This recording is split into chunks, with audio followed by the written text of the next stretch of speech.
Hello, I'm Father Mitch Pacwa, and welcome to EWTN Live, where we bring you guests from all over the world. And our guests tonight do come from all over the United States.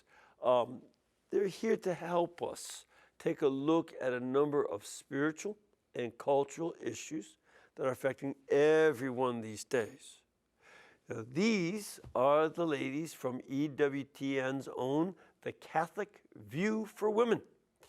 And they show where each week they deal with timely and important topics of interest to women and a lot of men too.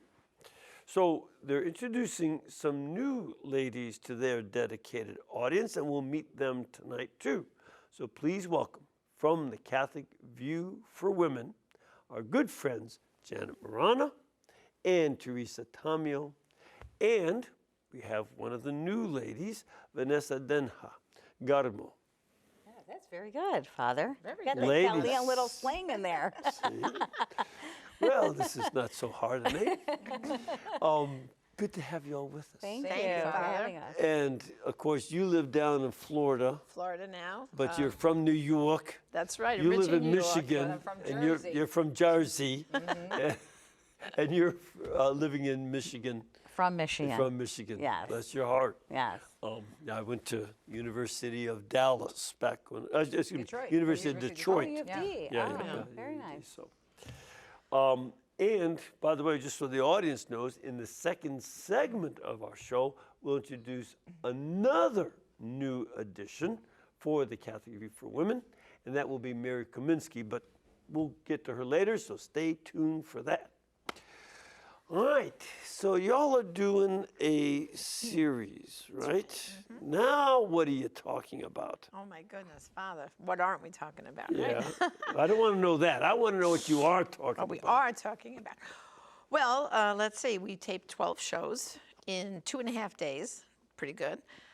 We covered subjects like, well, today alone, we covered domestic violence, a topic that we don't hear much about. Not enough. And there are women sitting in churches all across America that are victims of this. And we discussed a lot of the key points of what to look for. And also, how should the clergy and the people that are on all the different groups that are within a church, how do you kind of keep your ear to the ground or be sensitive or reach out to women who might be suffering some issues at home that are abusive, and yet there's a shame attached to it, that they're almost afraid to admit this stuff, because a lot of women blame themselves because of the abuse. Yeah. See, that's one of the problems that is very common with that kind of abuse. The victim feels it's their fault because that's what the abusive person says. That's right. That's how they present it. You mentioned something in the intro, Father, that was interesting because you're talking about how we bring cultural issues.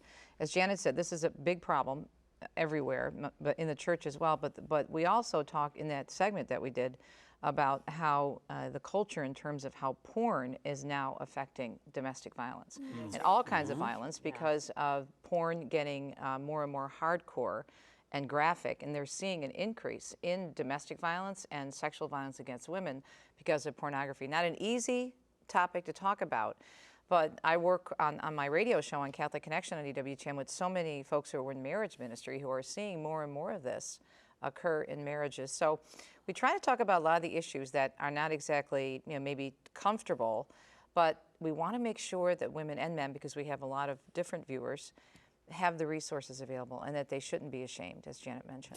And if there's somebody who is an abuser out there, Sure, that too. Yeah, that to get help. person also needs to go get help.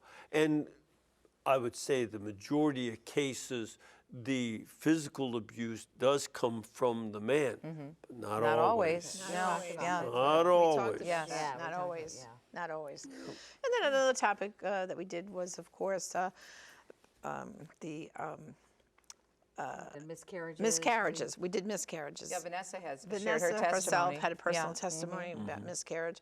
And one of the things we brought out that is, how do we, people, respond when we hear someone is having a miscarriage, right? And most people, unfortunately, say things that are not helpful to the women. They say Like things what would like, be unhelpful? Like, Well, it's meant to sure. be. it's meant to be.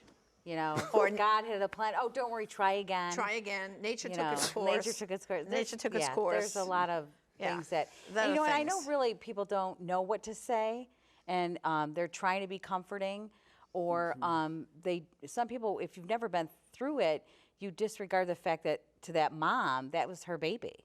I mean, for me, it was my baby. I mean, I named my second miscarriage. I mean, I was far along to know I was having a boy, and we named him. I've had two, and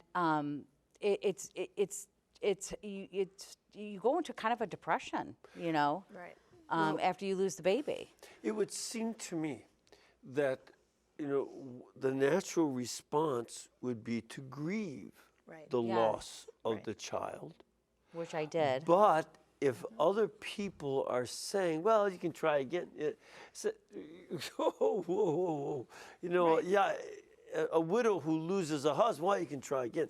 That's not the right answer. No, that's not the right not answer. the right People, and answer. Vanessa said, I think people mean well, but they Yeah. don't Mean understand. And so I think having personal testimonies, Vanessa's personal testimony, and I often talk about my experience in the secular media, and also how my husband and I had our marriage miraculously, you know, saved, and what we're doing now compared to what we were doing back then. He's a deacon, and, you know, I'm obviously in Catholic media. So to share what's on our heart and what we've gone through, and to share our own experiences. So I think it's a unique show, and I think this is our 13th season. It's hard to believe, and the fact that we keep going and it's popular. We're so grateful to EWTN for the opportunity. But I really think we're hitting a nerve, because we're getting more. I hear from more and more men. I was coming out of Mass today, or actually lunch, and the man said to me, "Hey, I love you ladies on the Catholic View." And so men are watching now, which I think is great. Yeah. But, you know, with miscarriage, just for a minute again, you know, part of the response is if that was a 6-week baby in utero or a 6-month born child, your response to the loss should be the same. And that's where it's different. And there's also, we brought out on the show how, yes, you know, slow the medical profession down a little when they schedule these women to go in for a procedure after the miscarriage, to say, listen, I want to have the remains of my child. Contact the clergy. I want to have a funeral mass. I want to, you know, you're entitled to do all that, but the secular world doesn't acknowledge it. Or no one tells you that. Right. No one tells you that. Or in some states, it's not permitted. Oh, Right. okay. You know, that's one of the other things. You're not permitted to bury the remains of a child that was aborted or that died in a miscarriage. Right. And I remember working with a couple who miscarried twins, which also is not so unusual. That's sometimes a Right. difficult situation in utero. And so, you know, the mother almost died herself because she almost bled to death. Her blood pressure had gone into the 30s. You know, she was at high risk. Well, then she's trying to recover. She just lost her 2 children, and they said, no, you got to just sort of, we'll take care of it. We've got a place where we burn all that stuff. You know, and nobody would, and none of the cemeteries. Finally, we had to find a small parish in rural Texas, and the pastor found out. He said, "You bring that here, and we'll have a funeral, and you can use this church. God bless. We're not going to bless put up him. with that." Yeah. Yeah, because you know, it's an old-timey church, so they had their own cemetery Right. across the way from the church, and he didn't charge anything. He just, you know. But one of the other things too was even to find a certain type of honorable casket for a miscarried child, because some of them, you know, they vary in size, and some are, you know, bigger than others. And I think there's now, at least there was developed a company that actually makes. Yes, I actually had them on my show. I can't Did remember you? the name, Yeah. and it was a woman who actually went through a similar situation that Yeah. developed it. Yeah, Well, and, one of the and you don't things- want to put them in a shoebox. I mean, Right. this is what No. they were telling. Yeah. This is- No, we brought no out on the respect. program, there's that new ministry we highlighted, A Mom's Peace. Right. Yeah. And their website, Father, is amomspeace.org. And they have the information there on their website about how to get proper burial, little casket, or whatever's needed, and all the steps and support to help a family. Yeah. So things are moving along. And there's some, like you said, Father, there actually is a church in Ann Arbor that every year they have a mass for women and families that have lost a child to miscarriage, which is beautiful. And it helps with closure, I think, with a lot of families. And, you know, folks in the pro-life movement also have, you know, prayer services and masses at the cemeteries that do allow aborted babies. So, Exactly. you know, we need to help pray through this. There are forces in our culture that don't want that because it contradicts an ideology.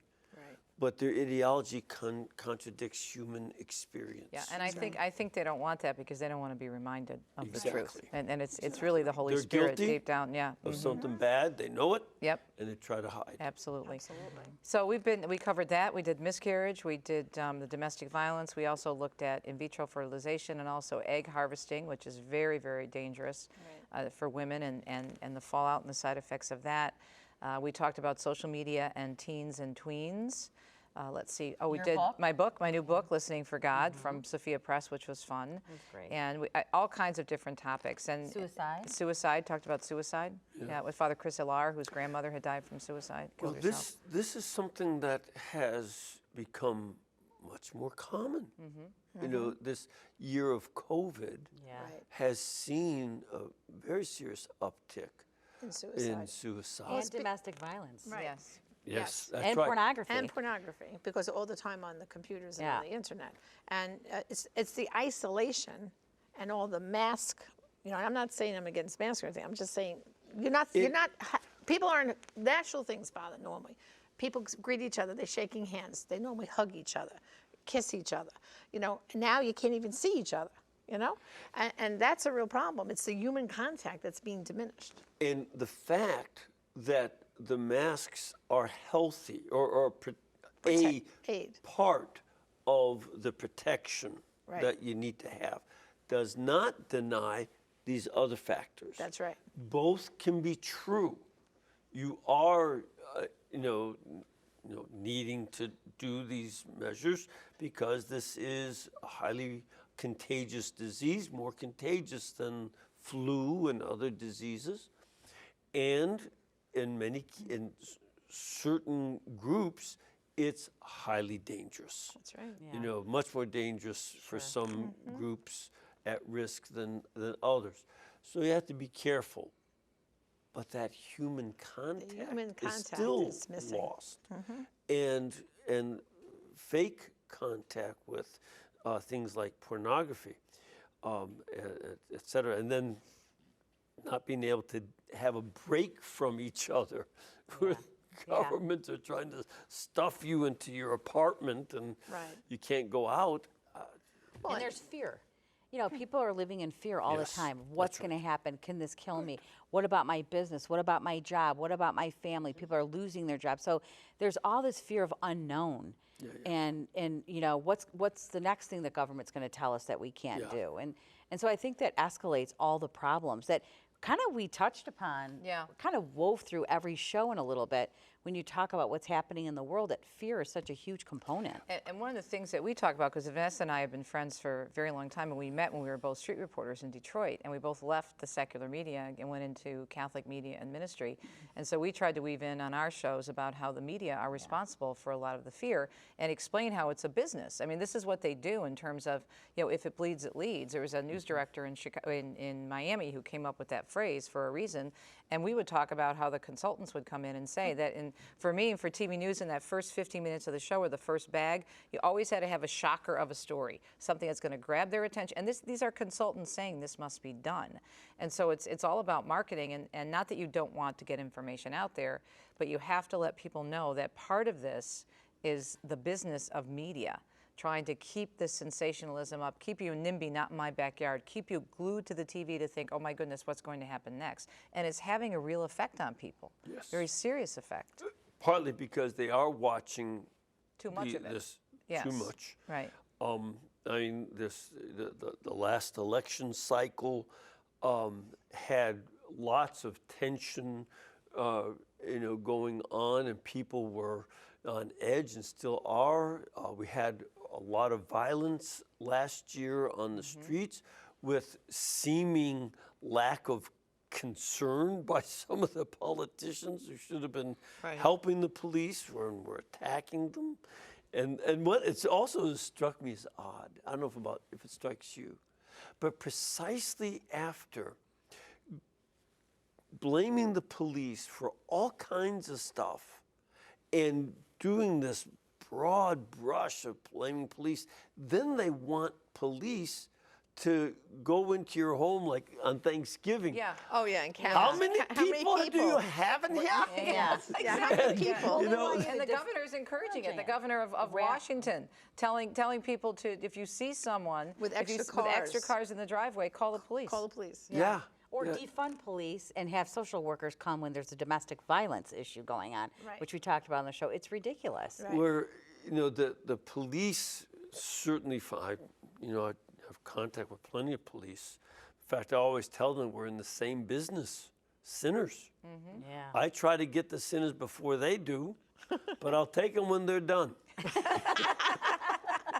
But be that as it may, it's very important to see that when you denigrate the police and then tell them you have to go and inspect whether there are too many people in a family at somebody's home, all you're going to do is make even more segments of the population mad at the police Right. for Yeah. interfering in their life when they don't know what to do. And you don't want police to protect people. You want them to, investigate Yeah. people. I mean, it's For ridiculous nonsense, for having a nonsense. Yeah. Communion party and having Yeah. too many people. Yeah. Yeah, You know yeah. what I Yeah. mean? It's unfortunate that this is happening, and that creates a lot of anxiety and fear. Absolutely. And the people that want police protection, you say the word defund police, and people are like, "What? I don't want to defund police. I don't want to live in anarchy," and that just creates more fear. Yeah, no, it seems to be the desire of a number of increasingly wealthy people pushing for that. Yeah.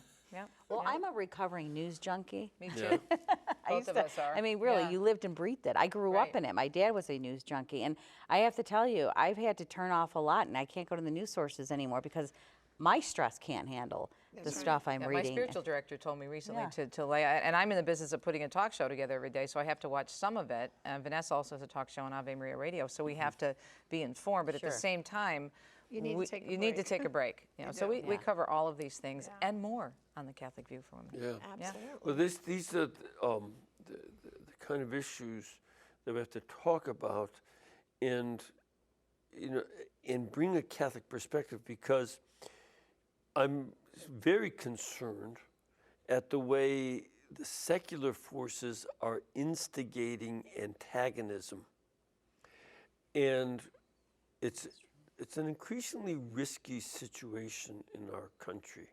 I hear people talking amongst themselves and to me sometimes about, I wish I could buy more bullets. Yeah. When the police are being told not to act in law enforcement and government threatens to take away Their guns. individuals' firearms, Right. and people are saying, well, I got to protect myself and my family.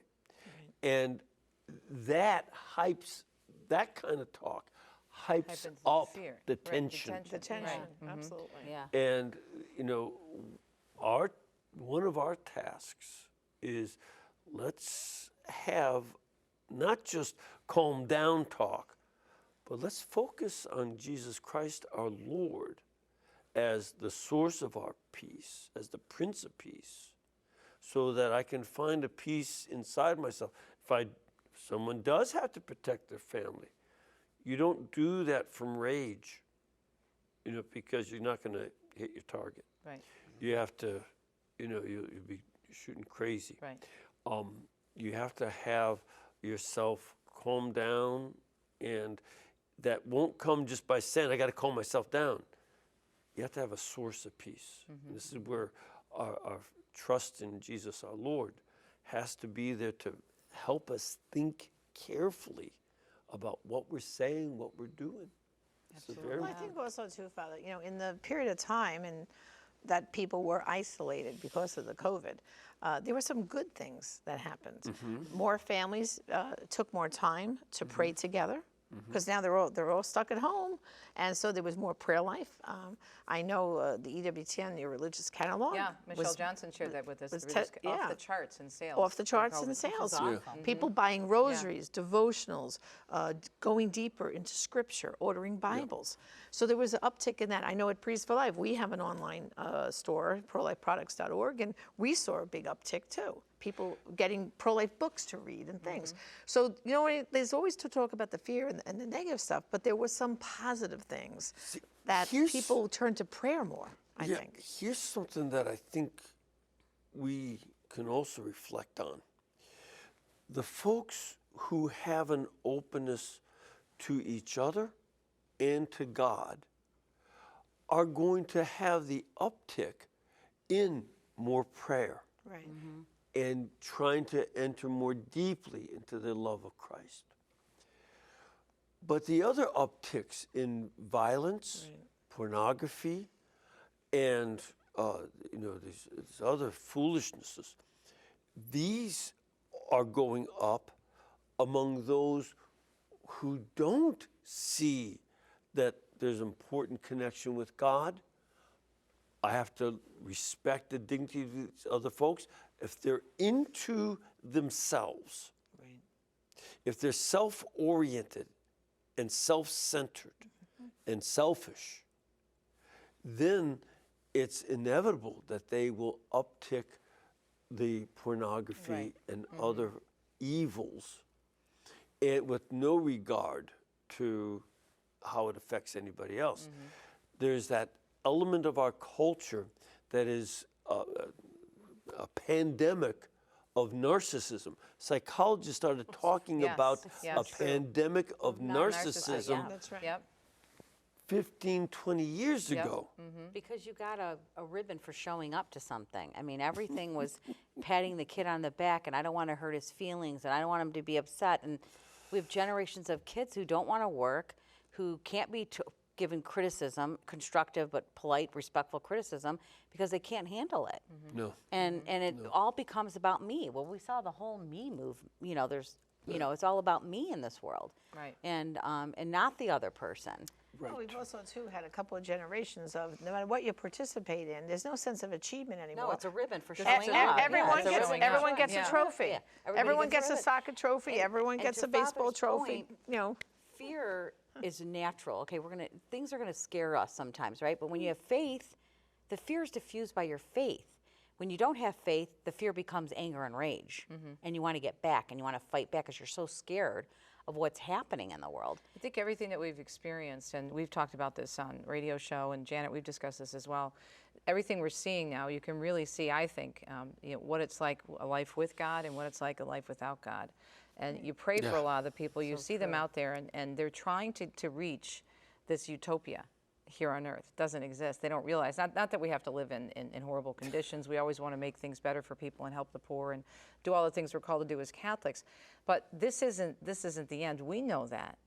We are pilgrims on a journey and trying to help people make the most of their lives, focus on God, witness to the gospel, and understand what's important in life. And you see people out there, like, for example, the Summer of Love in Seattle. Turned out to be the summer of rage and sexual assault and Murder. break-ins and murder. And ironically, murder of black people Right. by the people that were Yes. there for the Summer of Love. Yeah, and so trying to explain this to people in terms of, even on the issues that we covered, do not get your source of information, especially about spiritual matters in the Catholic faith, from the secular media. The majority of them have no idea, first of all, even if they were remotely faithful, how the church works. They don't understand the hierarchy. They don't understand the order, the teachings. And then they can't stand us because we represent, they think we're backward and oppressed and everything else.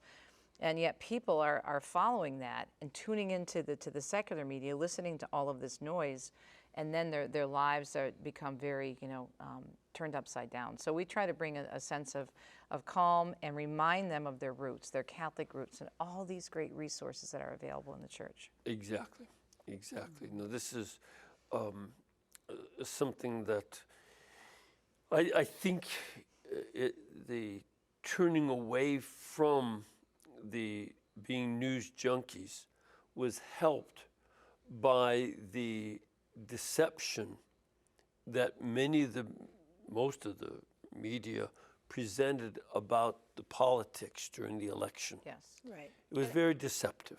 Oh, yeah, because they have an And they were agenda. lying I through think you're their being teeth. very nice. Yeah, Yeah, I they're think lying you're through their being teeth. They're Yeah. absolutely lying Right. through their teeth. When you have 95% negative coverage, and I don't care how people feel about a particular politician, but when you have 95% negative coverage of one politician, and in this case it was the one, it was in the White House at the time of the election, then you know there's something wrong. Because I don't care how bad a person is, there's got to be something you can, or you think he is, there's got to be something to balance it out with. 95% negative coverage. Yeah. And when you can push a story down people's throats and talk about something that was based on zip zero nada, such as a Russia collusion, and then you're not willing to investigate decent stories that have actual evidence, everything's flipped on its head. Yeah. The media are no longer operating as a fifth estate. They're operating as you know, exactly. As yeah. agents. As agents, right. The big business factors that are the puppeteers for the politicians. Exactly. There are lots of multi-billionaire businesses and business people who are the puppeteers. Yeah. These politicians are, Yeah. with a few exceptions, but Yeah. most of them are puppets. But even And- the people inside think they're not journalists anymore. These are activists, and we talk about this all the time. When we grew up in the streets, whether you liked a politician or not, it's the who, what, where, when, how, and why, and you Yep. just get to the truth, the facts. It's not about whether you like them or you agree with their policies. It's what really happened here. You don't see that anymore. what's because Most of the young people going to journalism school, Father, and we've talked to fellow reporters who are still in the business, who are Catholics trying to make their way out like we did. They have gone to speak to journalism schools, and these young people in journalism schools are saying they want to be activists. It's not about being a journalist. And part of this, what we call the fifth estate, we are supposed to help keep that check of balance and power. This is about them putting their agenda forward because they're so used to Facebook, they're so used to, Snapchat and always being out there with their personal opinions. But see, this is one of the things, I remember that there had been an article published about China doesn't allow a lot of these social media. Right. Because what's going on is, as you've mentioned a number of times, we have a culture that says everybody wins and there's no real competition. Right. We are undercutting that edge that comes with competition. And at the same time, we have this culture in the media that says, but look at me, look at me, look at me. And the goal in life is to become a viral story on Facebook Right. or YouTube or one of these other things. That's your goal in life, not to knuckle down, really learn something Make a difference. and make a difference. right. It's to be out there, and the Chinese government doesn't let their people do that stuff, which, again, I'm not commending, that's oppression, but they don't let them do it so that they do stay competitive in order to defeat the place of the United States. Right. That's their goal. And if they undercut our ethic and our drive, then the Chinese can get ahead of us, which will not be good. That is an evil system. An evil, the concentration camps that people in Hong Kong are now being rounded up and taken to concentration camps. Over 1 million religious Uyghurs, they're Muslims, in these camps, being neutered sexually so they don't have children. This is going on today. And that's what their evil system does. And they want us to become subservient to them. This is a nefarious issue, and people of faith also are being put into concentration camps in China. And I guarantee, if they could do it to us here, They would do it in a heartbeat. They would do it in Oh, a yeah. heartbeat and a Yeah. snap. It's so Yeah. funny, they don't let their kids use social media, but they create social media apps that are used in the United States. Yeah. Yes, they do. Bingo. Exactly. And what's the issue is to learn what they can in order to About manipulate. us. Let you- Yeah. Of course, that's what it is about. And you had a great clip in the one you guys, episode you guys did with Mary about social media, about the kids so obsessed with fame. Well, That's yeah, what they want, kids, is fame. Kids want fame. They want to do Yep. the Facebook Yeah, Live, and kind of and we're talking about kids. We're talking, Father, 5th, 6th grade, 7th, little kid. To me, that's little kids. All right, it's not high school kids. These are grammar school kids, and they make these little short 1 minute, 2 minute little videos, Facebook Live, and then they post it up there, and it's all about the likes for them, and they want to be famous and famous. We showed a study where they asked kids, what's most important to you? And the one thing that came across all their little slates that they wrote down was they want fame. Fame. They want fame. And they don't have time to daydream, maybe 30 seconds a Yeah, day. they asked them, how long do you daydream? And the one kid said, oh, about 30 seconds. Like what we did as kids. When Sit we were up, kids, look at the remember, clouds. I'm sure if you did this, Father, we look up at the clouds, Look at say, all the oh, different looks shapes like in an the clouds, angel, try to looks figure like it out. this. Right, yeah. And scientists have shown that if you don't have time to daydream, you lose empathy And creativity. Yeah. and creativity. Because that's that part of the brain that is stimulated during daydreaming. And so this is very serious. It's all lines up together to show the deterioration of our society before us, what's happening. We have to take a little break. We'll be back. We'll bring a new guest as well. So please stay with us as we continue this conversation.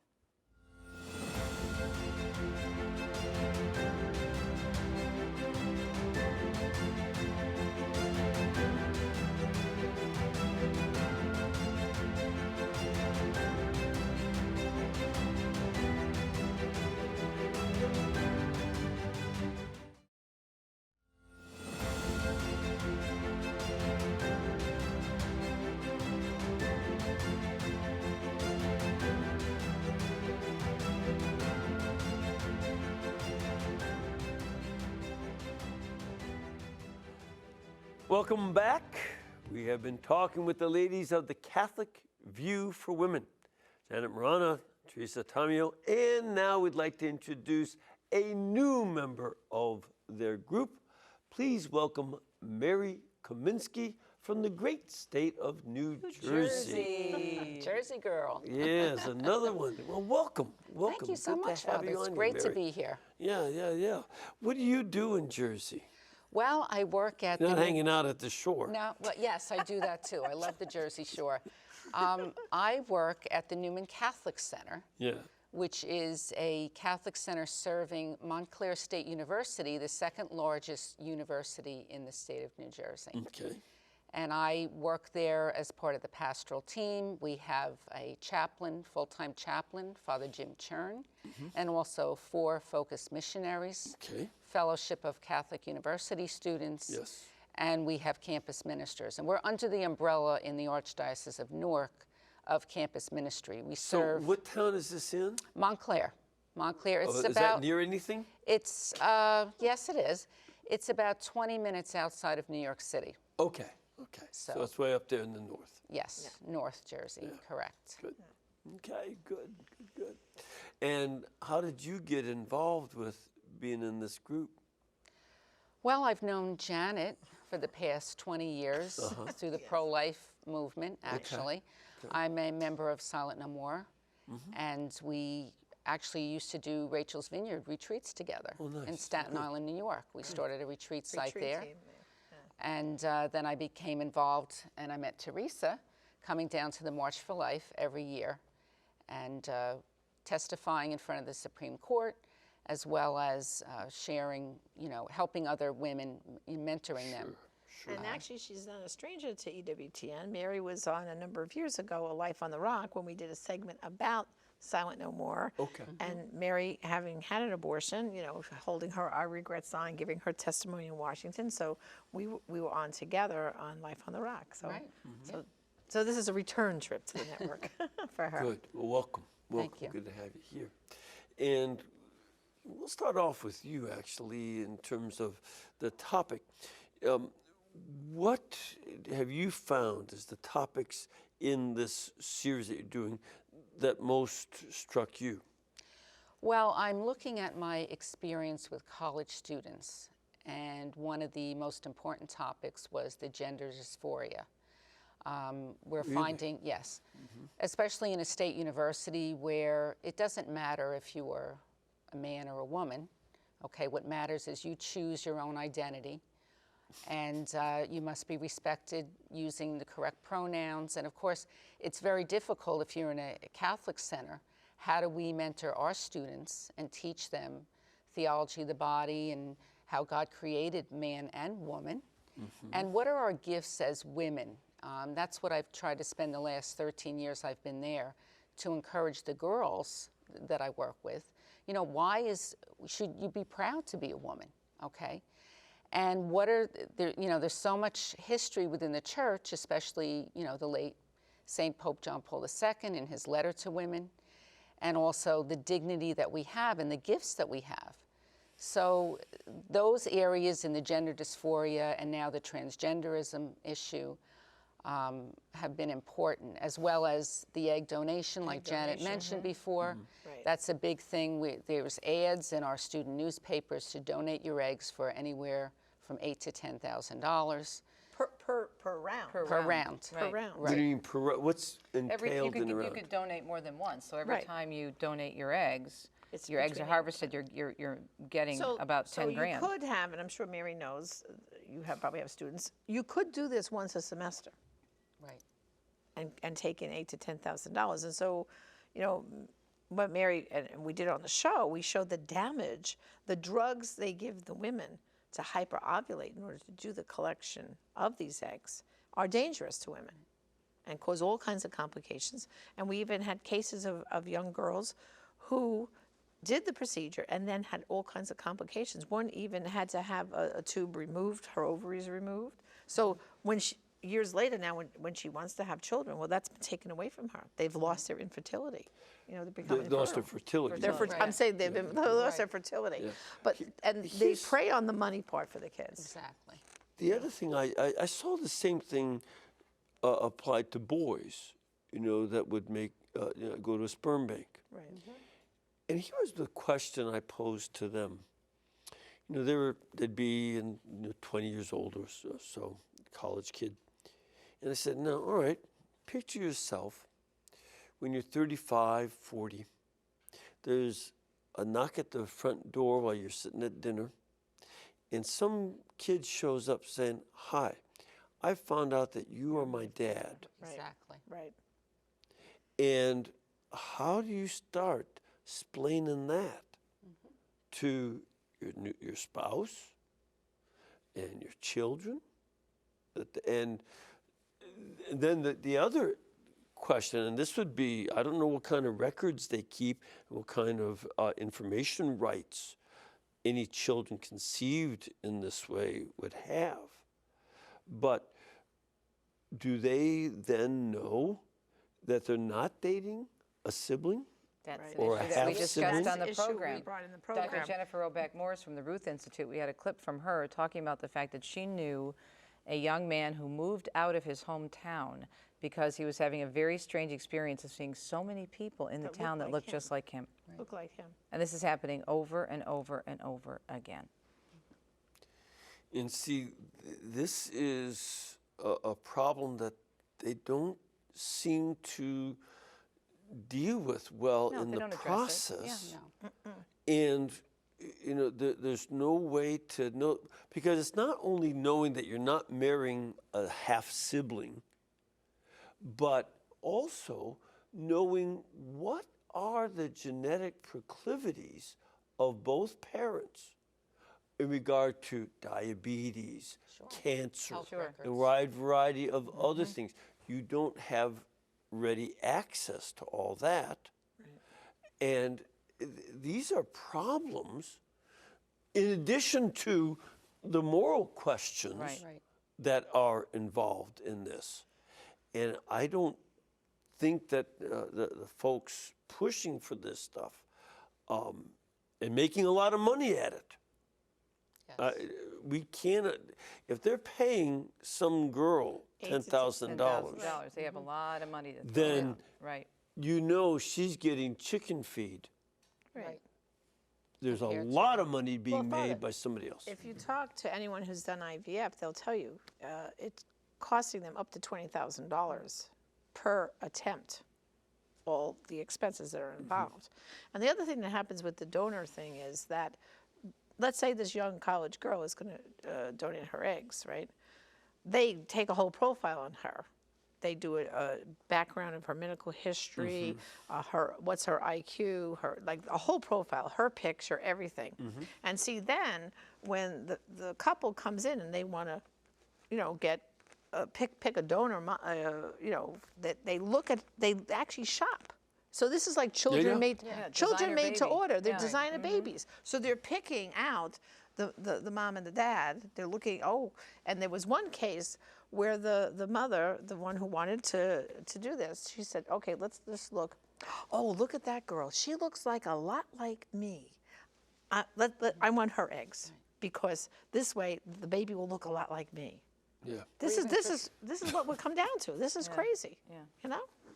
I remember a comedy show in which one lady had gone, well, a bunch of ladies had gone to sperm bank, and one of the ladies was elderly and said, "You got any Tony Bennett in there?" I mean, this is, you know, and it's a funny line in a way, but it it's brings reality. out It's sad. it It's brings out reality. the exaggeration of what does go on. That's right.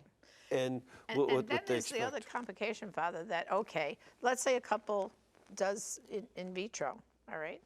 And they maybe have extra eggs, frozen embryos, right? Now, first of all, they have to pay a fee every month to keep those babies frozen, okay?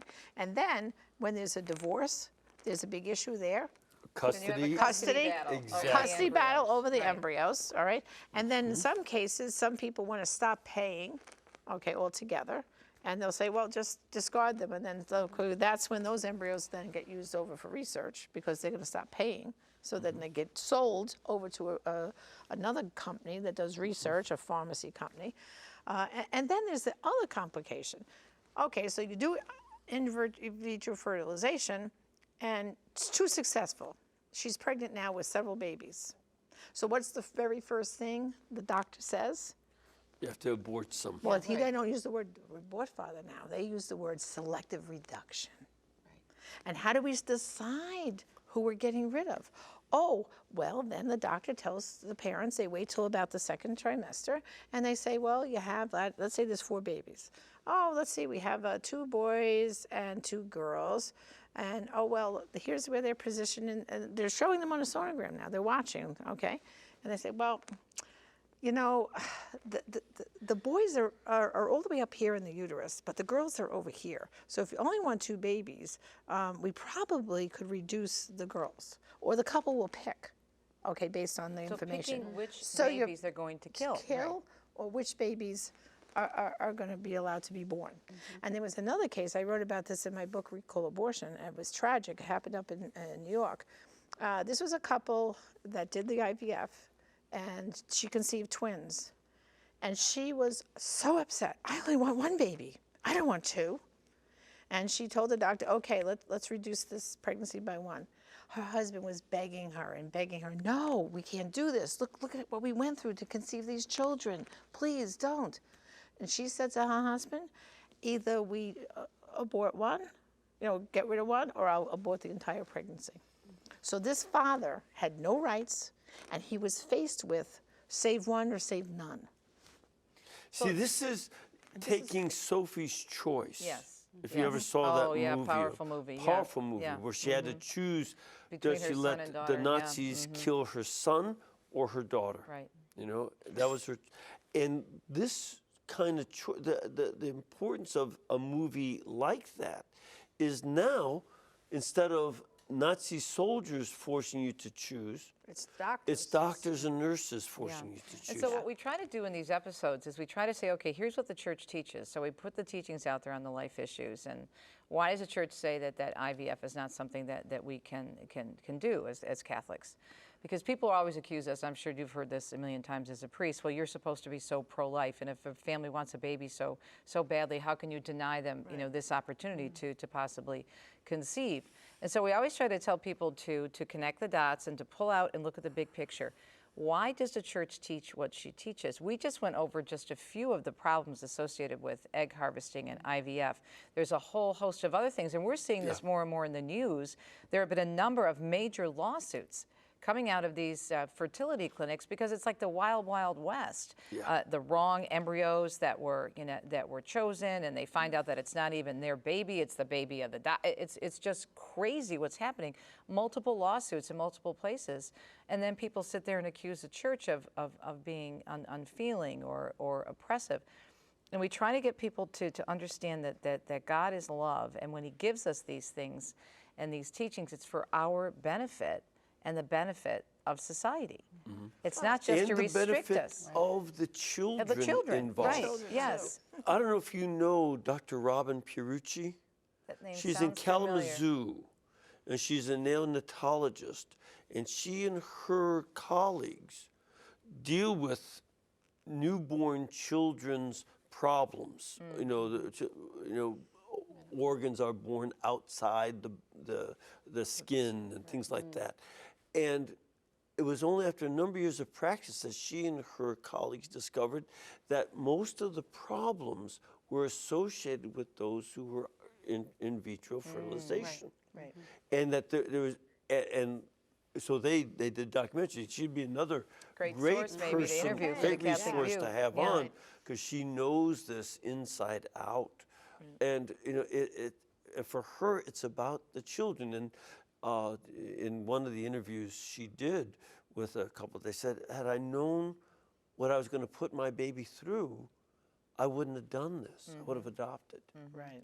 Yeah. And that's the great point, Father. Had I known.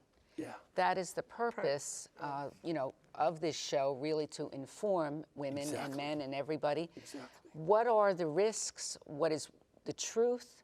What is it really about? Because so many of us, have been deceived, whether it's by the media, the culture, and we're just going along with everything that we're being told. Meanwhile, the church has really looked at this so carefully. The mother and the father conceiving a child together as one in love. And that child is a gift. And that child, all of a sudden we're seeing children in all these instances, being either destroyed or being used or They're being treated manipulated. like a commodity, Right. like property. Exactly. And as a trophy. Yes. It's a commodity that's Or a right. also It's their one right. more. It's a Yeah. right to have this trophy child that is so perfect, and it's just not unlike the other side of this, where this child could have a miserable existence. It'd be better to abort them than make them go through. How do you know that? Right. You don't know. Right. And Jesse Jackson was somebody that was almost aborted by his mother. And he was pro-life for a He long was. time. He was until he ran Yeah. for president. Exactly. Right. Exactly. I remember the switch. That's when I had to switch some of my thinking about politics, because someone whose life depended on his pro-life grandmother and the pro-life preacher, and he says, "Yeah, I got to turn against it." I guess he got too far off the reservation. Yeah. That's right. And this is where we have to say, we have to have values. Becoming president is not worth selling my soul to Satan. Exactly. It's not worth it. And I think in all of this, we have to be reminded of the way our blessed Lord in John chapter 8 said that Satan is a murderer and a liar. Right. That's right. The deception and the killing go together. The whole thing of deception is what we try to tell people is happening. We did another segment that I thought that was probably my favorite, was the one that we did on the ERA. Janet found a great clip of Phyllis Schlafly talking about the ERA and how they did such a grassroots campaign to kind of hold it back, right? And going on about... And of course, they're trying to resurrect it. Right, but looking at what the ERA actually does, because the whole thing of deception, just like with abortion, it's always a choice, it's always a right, it's reproductive freedom, it's my body, my choice, blah, blah, blah, blah, blah, blah, blah, and none of the truth about it comes out. And dare you, and even the women of Silent No More, they are ignored, they are attacked, they are denounced, they are swept aside by the pro-aborts and other women who've had abortions because they don't want to hear it.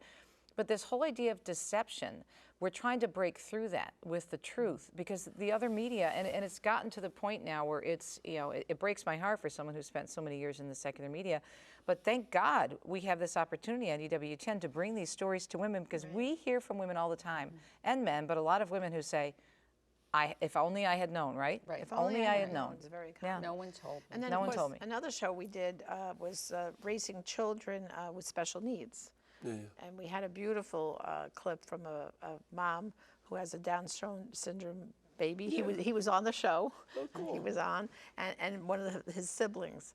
And you saw the joy this family had. Yeah. And as you know, Father, you know, unfortunately, most people who get a diagnosis of a Down syndrome child, the doctors are right away pushing them to abort, and most Down syndrome babies are aborted. And in Iceland, Oh, none are born. None. Right. None. In Denmark, two were born. Yeah. Right. Yeah, 2 out of every 100 are born in Iceland. Yeah, I mean in Denmark. But like this mother said, it was so funny because her start of her clip, I had asked her, well, what was it like when you first had this baby? You know, first of all, she had to spend her whole pregnancy, Father, fighting with the doctors that no, I'm not terminating. No, I'm not terminating. Finally, she said to the doctor, in my family, we don't kill babies. We give birth to them. So stop discussing this with me. Right? What part of this don't you understand? What part of this don't you understand?